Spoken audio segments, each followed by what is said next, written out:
Gracious God, we are hungry for your word, and so we pray that your Spirit, through these words, become our nourishment.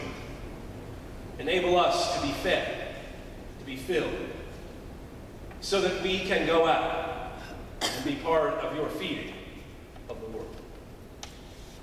To this end, may the words of my mouth and the meditations of each one of our hearts be acceptable in your sight, O God, our rock and our Redeemer. Amen. We are in Matthew's Gospel, in chapter 10, verses 40 through 42. Let us listen for what the Spirit may be speaking to the church. Jesus speaks. Whoever welcomes you welcomes me. And whoever welcomes me welcomes the one who sent me. Whoever welcomes a prophet in the name of the prophet will receive a prophet's reward. And whoever welcomes a righteous person in the name of a righteous person will receive the reward of the righteous. And whoever gives a cup of cold water to one of these little ones in the name of a disciple, truly, I tell you, none of these will lose their reward. This is the word of the Lord. Thanks be to God.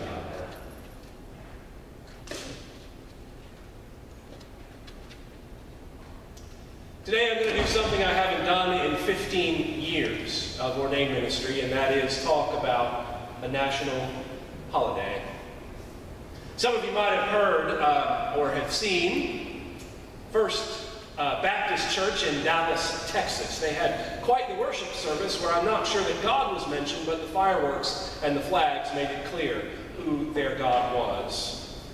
And I don't believe it was the God that we've come to know through Jesus Christ. Today, you might be aware that it is actually the day when the Declaration of Independence was signed. But somehow it ended up on the 4th, and that history to me isn't relevant to where we're going. We know it is on the 2nd and not the 4th. We also know that when that document was signed, that freedom did not come to all people. In fact, it wasn't even intended for all the folks who were here. The enslavement of human beings was written into the fabric of our nation, like it or not. And yet, in most of our celebrations as a country, we stand and act as if we are somehow more righteous, that we are naturally good, that we are loving, and that we are innocent of any wrongdoing ever. History tells us that this is a lie that we tell ourselves. And the Reformed tradition of which we are a part reminds us that we are none of these things. The God we know in Jesus Christ knows our sinful nature, our hope to be good, but our always turn and tendency to evil, to selfishness, to violence, and to other horrors. When these things happen in our lives, in our country, in our time, we come to believe that somehow they're just an aberration. It's not who we really are, but honestly, the truth is, this is very much a part of who we are. Our calling is, though, again and again, to turn away from these things, but not to ignore them in our past. We cannot pretend that they do not exist. If we wave the flag, if we do anything to celebrate our history and ignore the large swaths of evil done by our people and to our people, we are not being honest. We are telling a lie. Some of you might know that 100 years ago, the construction of this sanctuary began, 1917. It really hasn't been all that long. And likewise, 100 years ago, today, right across the river, we experienced 3 days of horror. We experienced 3 days of one of the largest race riots in American history. Now, officially, those numbers are 39 people, but interestingly enough, if you look at the records of the census, the African American population in East St. Louis in 1917 was 10,000 people, and the next year it was 6. I know a lot of those folks up and moved, but it wasn't just 39. What we know is those numbers were wildly unreported, underreported. And what we know is that men, women, children were dragged out of their homes, drugged off of streetcars, shot in the street, lynched at the hands of white folk who were angry about them stealing their jobs.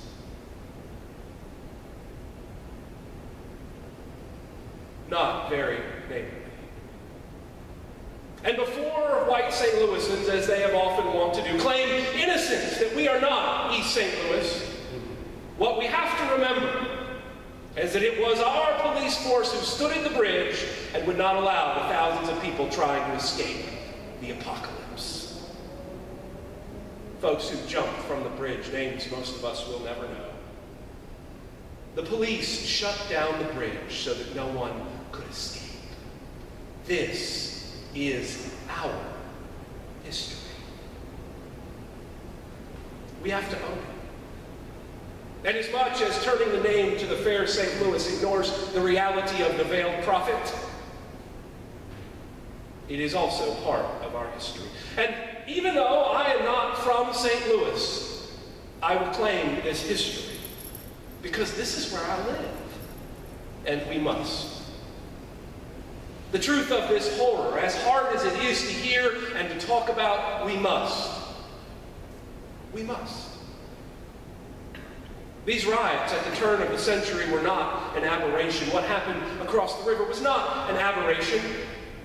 Chicago, Detroit, Tulsa, just to name a few.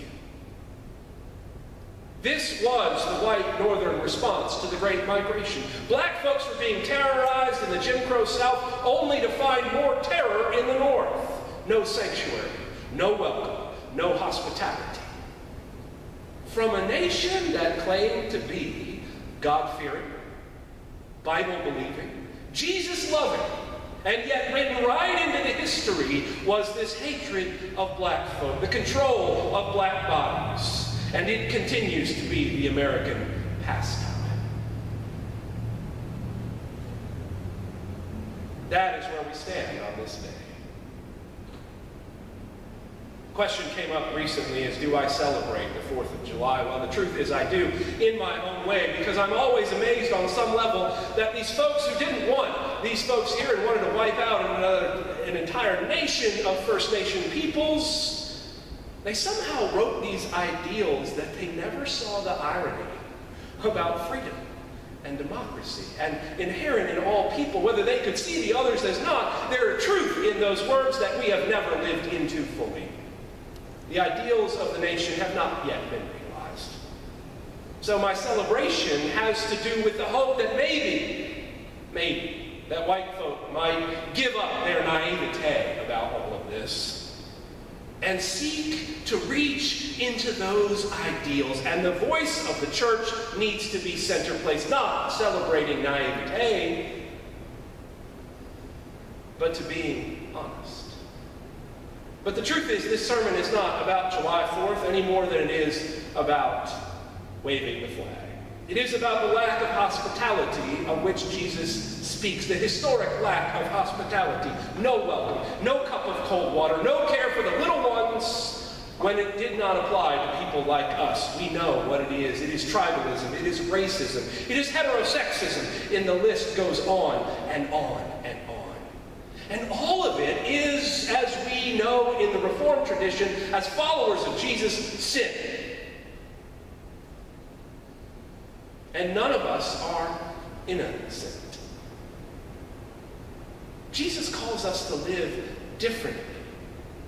And until we do, claiming that America is a Christian nation is heresy and blasphemy.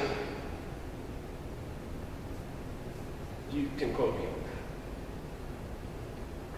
We can say what it has not not been. We know what it has not been. And the church cannot stand in pride without acknowledging the past and the way that it informs the future right now. This is what I find fascinating. I am a lover of football. I'm not going to preach on sports, but I'm going to say something.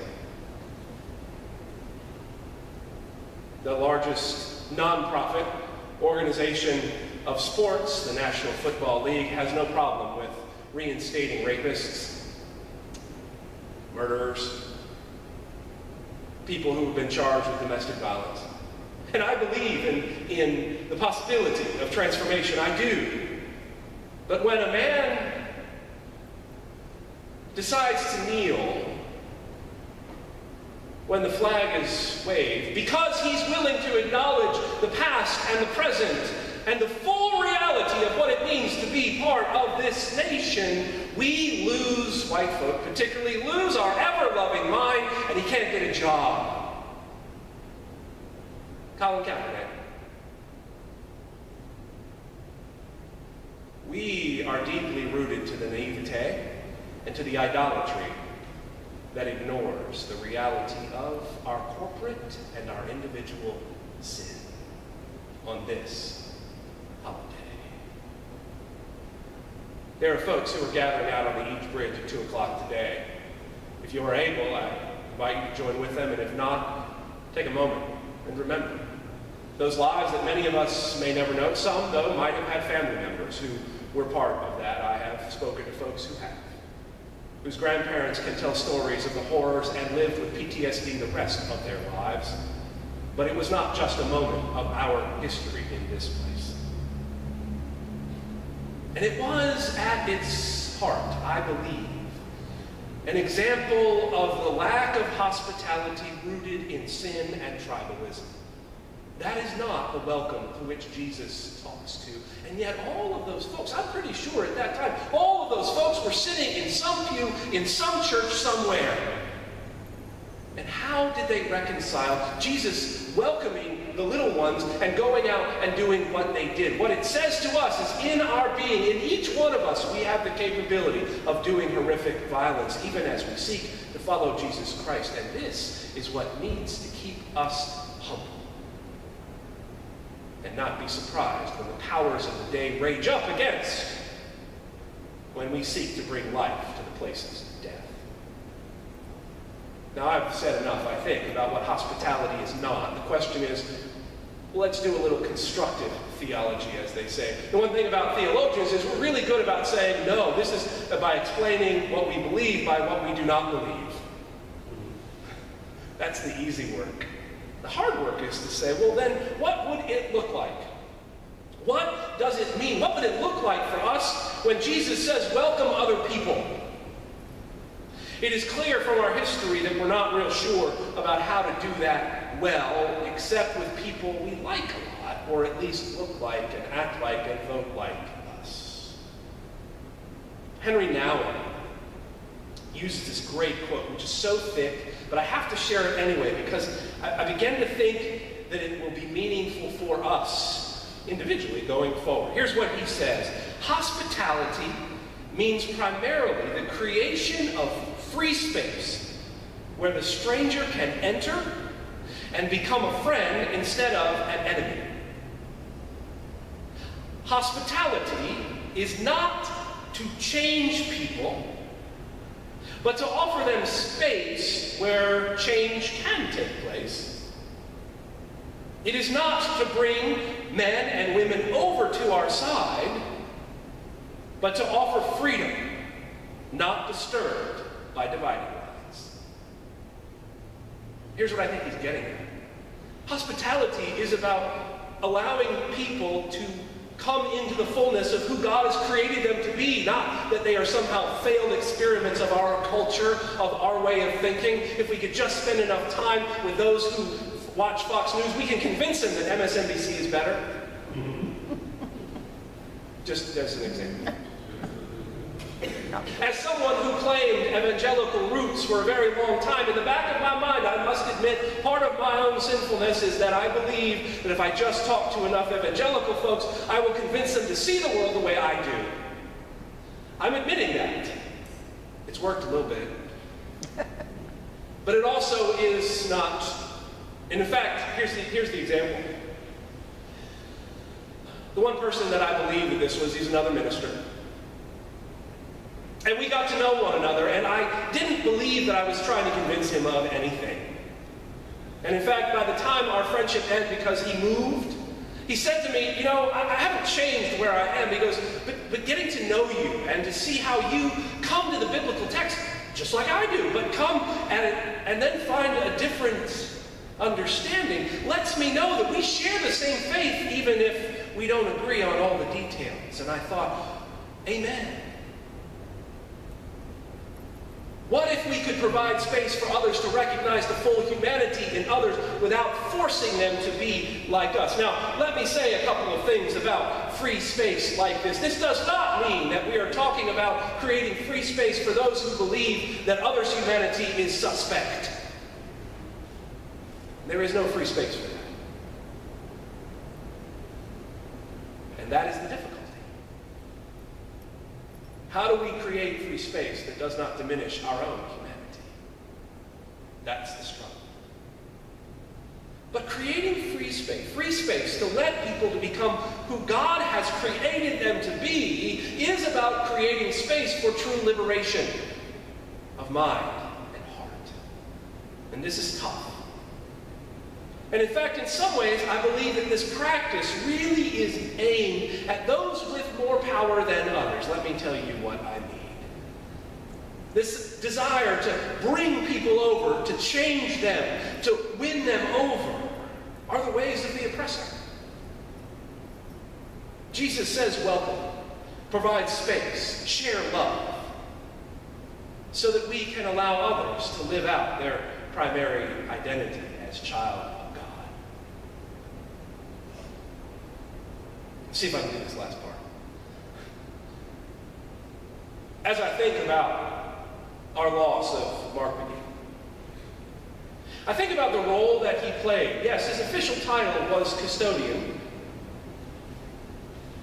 but he also was there to open doors,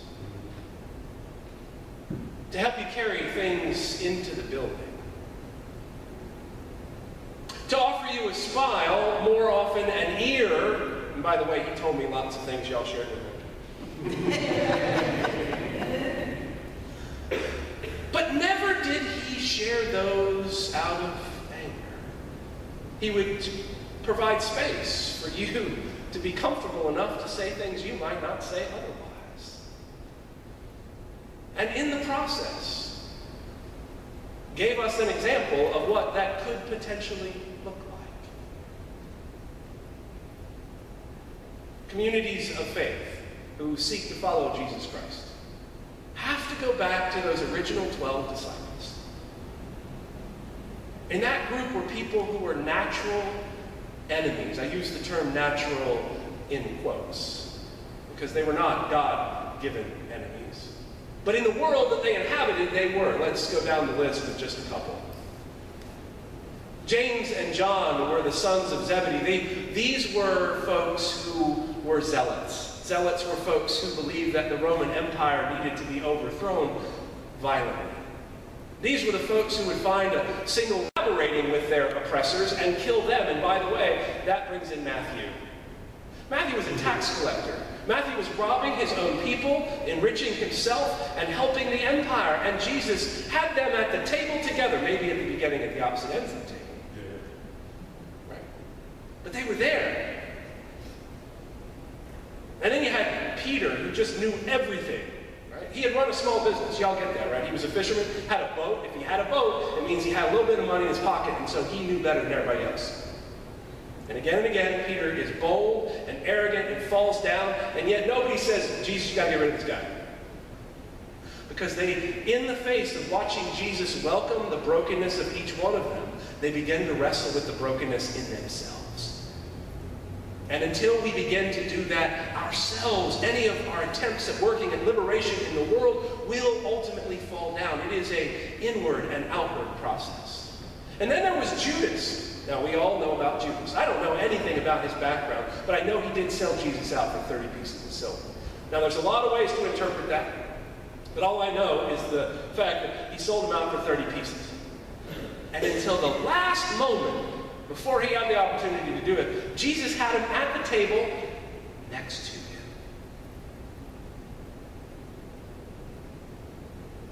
Jesus offered hospitality, but he was cagey enough to go off by himself when he needed to recharge. He didn't let those folks right into the essence of who he was. Notice that practice.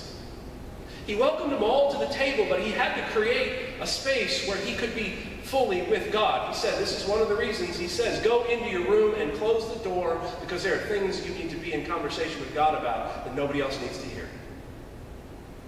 This, going back to this strange model, this strange band of people who are all welcome, is what Jesus is saying about offering hospitality and if we notice in there, by the way, it's important to note, last point, we're supposed to accept hospitality as well.